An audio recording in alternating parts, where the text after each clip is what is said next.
এক ব্যক্তি এত পাপ করেছে যে শেষে মৃত্যুর সময় সে সন্তানদেরকে ডাকছে, ডেকে বলছে যে আমি যখন মারা যাব আমার লাশটাকে তোমরা কবর দিও না, যদি আল্লাহ পাক আমাকে ধরতে পারেন তাহলে খবর আছে আমার। কি করতে হবে?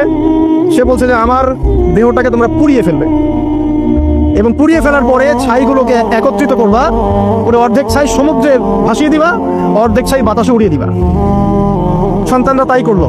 মৃত্যুর পর প্রকৃতিকে আল্লাহ পাক আদেশ করলেন, এই সমুদ্র ছাই জড়ো করো, এই বাতাস ছাই জড়ো করো। তারা ছাই জড়ো করে দিল। এই ব্যক্তিকে বলা হচ্ছে, তুমি জীবিত করে আল্লাহ পাক বলছেন, তুমি যেই কাজটা করেছিলে, লিমা ফাআলতা হাযা, তুমি এই কাজটা কেন করেছো?